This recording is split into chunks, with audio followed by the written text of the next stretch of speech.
You're muted. Randy, Come back to us. Welcome to another edition of BleachBANGS Music. Today we have got Deadly Apples. How are you guys? Hey, thanks for Good having to us. see you. No Thanks for having problem. us. Just want to kind of go around and introduce ourselves to you. My name is Randy, and I'm in Oklahoma City. I'm Awesome. Ashton. I'm in Piedmont, Oklahoma. and I'm John. I'm in Topeka, Kansas. Oh, cool. So where are you guys from? We're from Montreal, Canada, and we actually recently played in Oklahoma. So we did a short tour with Filter last year or the year before, and yeah, it was a great show. Really cool. Where did you guys play? Chickasha. Yeah, that's a It was good place. pretty warm, pretty hot there. Yeah. Oh, what is the name of that place? What was it? The Legends, right? Yeah, it was You're welcome. outdoors. Yeah. Oh, yeah. They have an outside venue as well. That's really cool. Yeah, our laptop screen cracked from the heat, and I think I think Filter's laptops were melting as well. So yeah, it was Everything was pretty melting. brutal. That's insane. Like, what do you even do at that point? Shit. God. Oh my gosh. Let me jump right off of that and ask the question: is that how you guys linked up with Richard for featuring him on Volatile? Sorry about that. We actually knew him before. We recorded this with him before that tour actually. And basically after that collaboration, that's when he invited us on tour, and we're very grateful. He's a very nice guy. I will agree with that statement. I had the pleasure of meeting him once, and he was absolutely incredible to chat with. So I think it was really cool that you guys had that opportunity to get him to feature with the song, but it's even better when he takes you guys out on tour with him too. No shit. That's the best part of it right there. Yeah, we should be doing more dates with Filter later this year. So it's not 100% confirmed yet, but it should be pretty soon. Yeah. We share the same manager as well, so it helps. Oh, okay. That's pretty cool, actually. Yeah. So March 29th, you guys are going to be in Lima, Peru. It's a festival, correct? Can you tell us a little bit about that? Yeah, it's a massive festival there. They have Avenged Sevenfold and Marilyn Manson headlining. We actually played twice in Peru already, and the fans there are just really crazy. They just go nuts down there. Last time we landed at around 3 a.m., like 2 days before the show, and maybe about 100 people were waiting for us at the airport with like printed out pictures and stuff, and gifts. Yeah, it was pretty crazy, and I often jump into the crowd during the show, and that was probably one of the few times that it got a bit scary because they were pulling on my clothes like so hard. Pieces. Yeah. Wow. It was pretty intense. There's some pictures of that actually. So yeah, we're really looking forward to going back there. Because yeah, crowds in South America are something else, and Mexico as well. They're really into it. That's crazy. What do you think the difference is between the States and places like Mexico and Peru? Why do they not have as many performers go see them, or what is it? Because it sounds like they're pretty intense when it comes to having live performances. Well, yeah, I think it's because they get a lot less band playing in their city. Um, so, there's a lot of big bands that didn't even. I was reading an article the other day, and a lot of big bands actually never went to South America. Wow. So, I mean, uh, I think it's part of this, and I think it's a cultural thing. They have, I don't know if they have a warmer blood or something, but they're very, very way more intense. And when you go in the crowd, they're ripping you. They're like on, to just to get a picture, and they grab you in the city. We're just walking to a restaurant, they grab you, they want pictures, and it's totally different than North America. But it's fun. It's nice. Everybody's nice, and since we're a band that likes to engage with people and likes to go in the crowd, they feel that we're on the same page as them.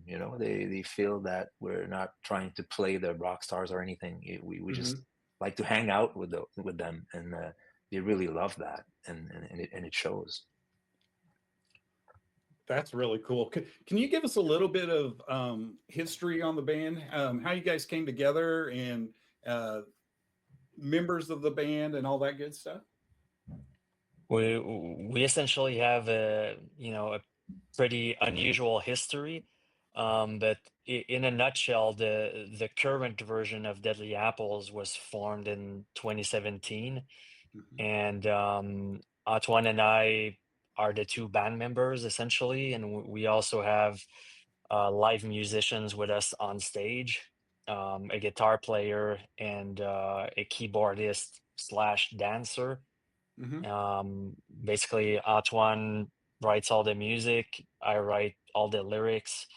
Antoine plays drums live. I'm the singer, and yeah, that's how we've been doing it, which is a bit unusual and maybe a bit different Yeah. than a lot of bands. But then again, I think pretty much everything we do is a bit odd and unusual, so I it love a fits with different the approach. rest. The way the music business has changed so much. I mean, it's great to see somebody taking different approaches. It truly is, Yeah. Yeah. Yeah, and Yeah. I respect that. Is that yeah. something like, do your other members that you tour with, are they like changeable? Do you use different people throughout, or is it just you have the same people over and over, or how does that work for you guys? They're basically live musicians, so it changes over time. But like our current keyboard guy, he's been with us for several years now, and we actually just got a new guitar player who's really good at what he does. Um, but yeah, basically the two of us are the band, and then we obviously can't play everything live. Like Yeah. Antoine can't play Mhm. drums and the keyboards at the same time, or um other instruments. But yeah, it's working out well so far. It's kind of like session musicians, but they're live, right? Yeah, exactly. Yeah, That's That's kind of actually yeah. cool. really freaking cool. Yeah. I like that. How do you approach writing your music, Antoine? Um, well, for the last album, it was quite a tough task. We went through, I mean, the album's called Distressed. So, I mean, Hmm. both of us were going through really tough times. And I started writing back, I think it was during the pandemic. I wrote the first song at the beginning of the pandemic, or maybe a bit before. And then I went into a direction that obviously was not the right direction. So we threw everything in the garbage and we started again with the same kind of song as Volatile. We wanted to Okay. express more of our anger or what we literally were going through. Hmm. So I wrote a bunch of heavy, really heavy songs, and I did it. I did that in my. I have a little studio in Montreal. Now I'm in the countryside, but in Montreal I have my little dark studio, my little bubble. I get in there and I I write a lot of music, and some of it is really good. Some of it I threw it away, and then most of the time I write a vocal melody on it for it, and we take Alex's lyrics and we fit it inside the melody, and it works really well. But sometimes Alex comes with a really good vocal line, and we keep it, and That works it's really too. that works too. It's really good. But most of the times, I do that work, but when he comes with something, it's usually really great, and you'll see that in a song called "Sacrifice," which is off the new record. The chorus is really good, and he was going through a lot of dark stuff, and he came up with that. I showed him the music. He started singing that, and okay, we keep that. It's perfect. It's wonderful. We don't touch it. And another song called "Terrible Romance." You'll hear those songs, you know, and they're off the new album, of course. And as soon as I heard his idea, it was perfect for the song. So that's the way we work. And he's writing really great lyrics, which you know, when I write the music, I don't think about what he's gonna write. So when we blend the both world together, it becomes something really cool. Like Volatile, when I wrote that, I never thought about what he wrote, as you know, but blending that together, it takes another life of its own, and that's how I approach writing the songs. Yeah, That's really cool. It sounds like you guys have probably been friends for a long time. How long have you guys known each other? I don't. For too long. Yeah. Um, but but yeah, you know, it, it, it's like a dysfunctional way of functioning, but somehow we make it work, you know. And you know, Antoine has obviously a great talent for writing music, and um, as he was saying, you know, I think that by combining it with my lyrics and my vocals, and also live, you know, the way it comes out live, you know, our shows are very intense, so those songs really come to life when we're on stage. um so yeah, I don't remember where I was going with that, but The writing process, but yeah, it's pretty much, it sums up the writing process. And yeah, It go just ahead. seems like you guys read each other really well. You kind of know what he's gonna do, and then you kind of know what he's gonna do. You know, it's kind of like, Yeah, oh, well, this will yeah. be great. Well, I know his limitations. I know how he sings. I know his tone. So I try to write so it can fit. You know, I'm not gonna ask him to sing like Bruce Dickinson or something like that. You know, and super high stuff. And I try to stay in a certain range where I know the vocal will fit well, and it usually does. And I'm getting better at that. And yeah, it's working well. Yeah. Hey, Randy, I want to switch gears on you guys for just a second. And we've been talking about this music. Let's play a little clip of, I assume you have Volatile loaded up and ready to go. All right, here we go.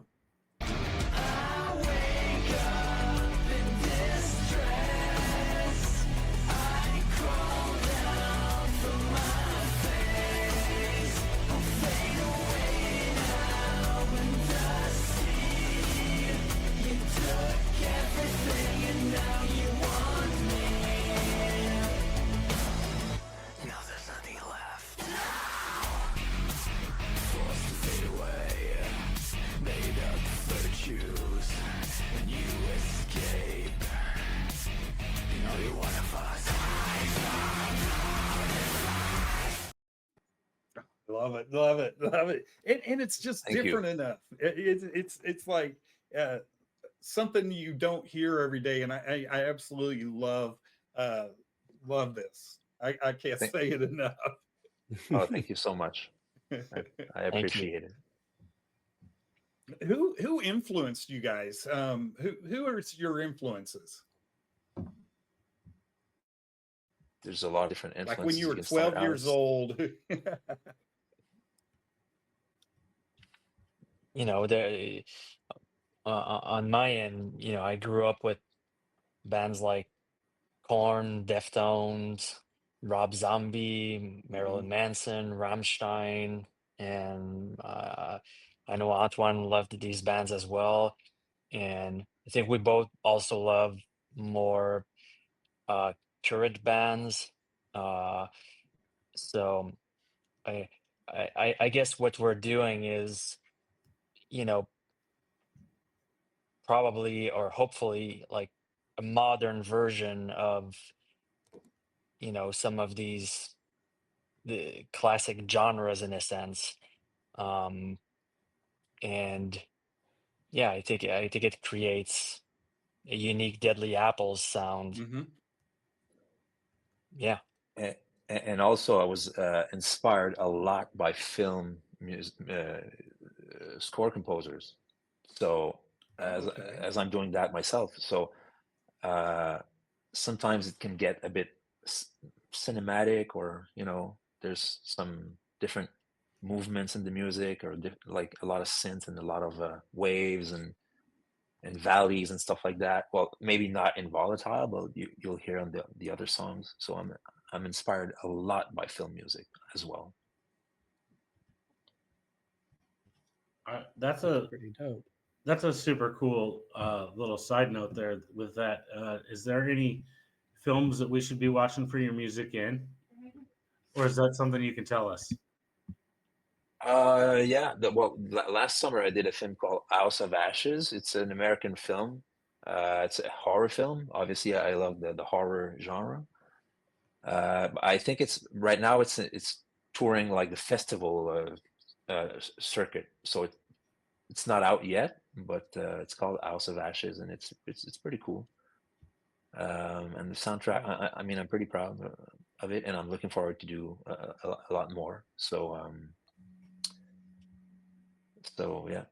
Yeah, that's cool. That's cool. So is it like South by Southwest? Is that the type of thing it's at? I don't know if it was a there was a screening in Glasgow last week. There was the Brooklyn Horror Festival. There was another. I don't remember, but it's literally going around the globe right now in horror festivals. That is Not so sure. cool. Yeah, That's yeah. really freaking cool. I love it because I love horror movies too. It's like, Oh, cool. what do you guys think about Ice Nine Kills?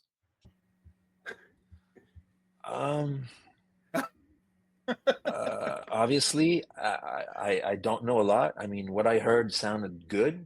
I know they have this concept. Maybe Alex knows them more than me. Yeah, kind of have. they're based a lot on horror movies and stuff like Yeah, that. Yeah, yeah, and it's real fun to watch, and their videos, and then their live show is really cool as well. So yeah. I just It's thought, oh, I'll bet you would love that. It's very different, but I don't know a lot of their music actually. But I'll pay more attention. That's fair. Yeah. Can you share a memorable moment or an interesting experience from one of your live performances? Did something happen at a live performance that was just like, oh my gosh, what just happened? Besides your laptops melting. Yeah. Like a good moment, or like a. Just the craziest, or something that sticks out in your mind that goes, wow. That Well, was crazy. for me, it was when we played our first NHL arena. It was something that I was dreaming of since I was a little kid, and then it happened exactly the way I imagined it. We were playing with Rob Zombie and Manson, and yeah. the arena. I think it was the Pepsi Center in Denver, and it was full. It was So it was, I mean, the energy was so high. That's probably my proudest moment that I can think of right now.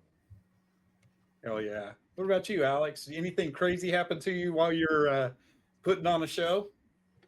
Um, there's so many crazy moments, um, because our shows are pretty crazy and intense to begin with, To me, when I go up on stage, it's not like, I guess, most musicians, in the sense that, oh, we're just gonna play our instruments and play a Go through the show and motions. then party or whatever. When I go up on stage, to me it's like, um therapy.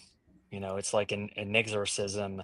I just get into that deep place in my head, and I guess that's what makes our shows so intense and different and unpredictable. And that's something that I feel is lacking a lot in rock music these days, and has been for a while.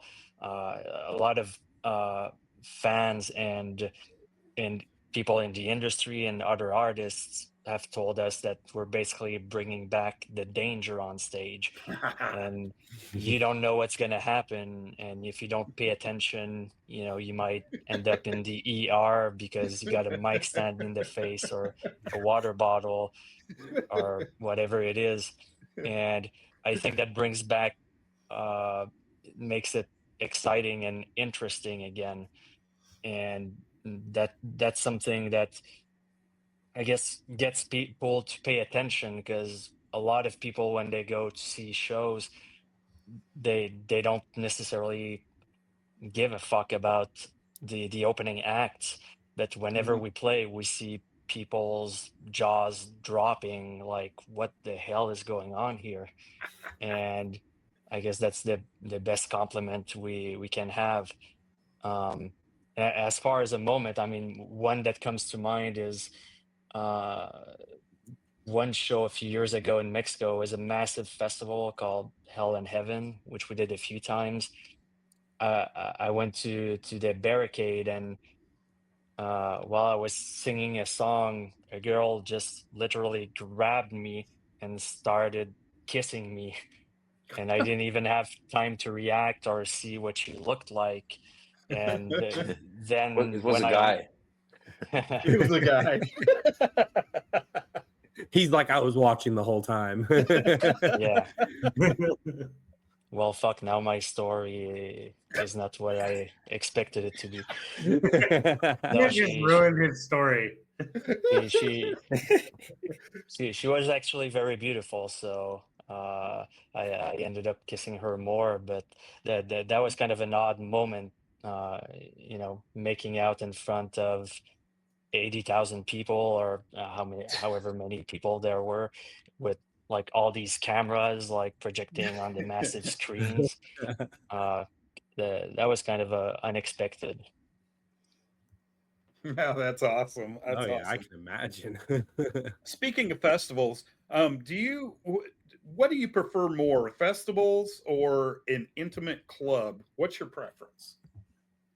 Oh, for me, I think it's arenas. Arenas are the best. Hell yeah. We don't get to play arenas all the time though, but it's a mix of a big show and an intimate show because I it's agree. indoors. Hmm. Uh, you're fairly close to the crowd, and it's dark. I don't know, it's louder. It's kind of intimate but huge. Festivals sometimes, we played Hellfest. I mean, we're literally 60 feet away from the crowd. You play and you don't even see people's face. They're Oh. really, it's fun, but you're not necessarily really connecting with people. And I mean, small clubs can be fun too because the energy level can be so high. And we played a couple of smaller clubs with Manson, and it was really, really nice. It was really fun shows also, but for me, it's literally arenas. Yeah, Nice. I agree. Arena shows are awesome. I kind of enjoy the diversity of playing different types of settings. Mhm. But I would say the bigger the stage is, the more it feels like we're able to shine and to give the full Deadly Apples experience.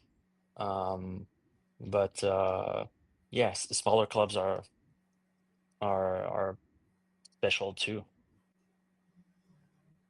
Right on, right on. Hey, Randy, I'm going to jump in here again, and I'm going to have Ashton pull up you guys uh, the best place to find everything Deadly Apples if anybody's looking. I know Ashton has your link tree available that he's going to put on a screen as well. Yeah, well, basically, Deadly Apples everywhere on social media, on listening platforms. It's all Deadly Apples, and yeah, we're getting really ready to release the next single on March 14th, which is called Envious and Little. The full album is coming this summer. We don't have the exact date yet, but we're going to be releasing more singles and more music videos every 5 to 6 weeks until the full album release. And yeah, we're looking forward to it because the reaction on Volatile, which is the first single, has been uh, overwhelmingly positive, and Mhm. we're very grateful for that. Oh yeah. Heck yeah. Especially when you Randy, work so long on something. Sorry. no, Uh, you're good. I was just gonna especially ask when if you guys prefer doing singles or if you guys prefer doing like albums, EPs, things like that. Well, I'll let Alex answer that, but I mean, as for me, especially working on for so long on music and on the album, and when it finally seeing the light of the day, it's such a nice feeling because I mean, I've been working 3 years on that, so Mhm. Makes sense. it's really fun to see people's reaction and people reacting to it and unleash the thing that you've been working on for so long. Yeah. Yeah, and as far as albums versus singles, uh, as a music fan, and I'm sure it's the same for Antoine, we still love albums, but we're very aware that that's not necessarily how most people consume their music these days. So that's why we're releasing it. We're releasing a good chunk of the album as singles before actually releasing the full thing. Um, Okay. but for those who are really into what we're doing, or people who still love albums, it's still going to be a full cohesive experience from start to finish, and that's something that was important to us. So whether people still love full albums or if they just like one of our singles, it's all good. That's a pretty good way to do it. Just give people kind of like teasers as you go, and then it's like, all right, now here's everything. Yeah, exactly. I like that. I Yeah. think that's a great way to do it because I mean, yeah, about like every 2 or 3 months release another song, and then people are like, "Oh, I'm re-energized again, man." I'm Yeah, exactly. so well, awesome. Thank you guys so very much. And please, anytime you guys release something, let us know. And we would love to have you back on. And we would love to promote anything that you've got going. We'll share it on our social media. And like I said, you can come back on. You are family to us now. Just say, hey, man, I got a new song. Can we come on? Yes. Yes, you can. Come on. So, Thank you so much. Thank you very much. Yeah, thank thanks. you. We appreciate. Yeah, very much. Awesome. Well, you guys have a great night. You too, guys. Thanks. Thank you so much. Thanks, guys. Bye. Y'all later. Bye. Bye bye.